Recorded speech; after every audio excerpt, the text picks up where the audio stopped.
వేడి వల్ల కూడా అప్పుడప్పుడు తలనొప్పి వస్తూ ఉంటుంది. అయితే ఆ తలనొప్పి పోవడానికే ఈ చిట్కా. కొద్దిగా ధనియాలను తీసుకొని వీటిని పౌడర్గా చేసి మాడుకి పట్టీలా కట్టుకుంటే సరిపోతుంది. తలనొప్పి కొద్దిసేపట్లోనే మాయమైపోతుంది. కరివేపాకు పాడవకుండా ఎక్కువ కాలం నిల్వ చేయడానికి ఈ చిట్కా. తడి లేకుండా కరివేపాకుని ఒక ఎంటీ గ్లాస్ బాటిల్లో ఉంచి ఆ తర్వాత రెఫ్రిజిరేట్ చేయండి. ఇలా చేస్తే కరివేపాకు పాడవకుండా ఎక్కువ కాలం ఉంటుంది. కంటి కింద మచ్చలు పోవడానికి ఈ చిట్కా. కొద్దిగా పాల పొడిలో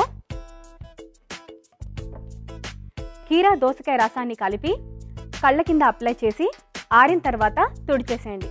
ఇలా చేస్తే కొద్ది రోజుల్లోనే మంచి రిజల్ట్స్ మీరే చూస్తారు. వెండి సామాను ఎప్పుడు వాడుతూ ఉండడం వల్ల అవి నల్లబడుతూ ఉంటాయి.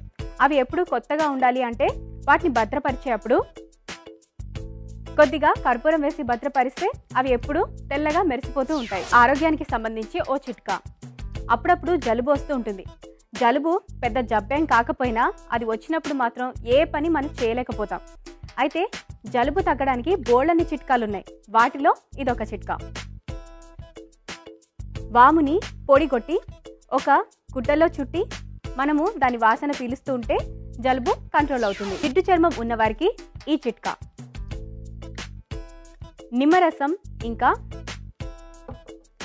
దోసకాయ రసం 2 రసాలని సమపాలలో తీసి బాగా కలుపుకొని ముఖానికి, మెడకు, చేతులకి, కాళ్ళకి అప్లై చేసి ఆరిన తర్వాత కడిగేసేయండి.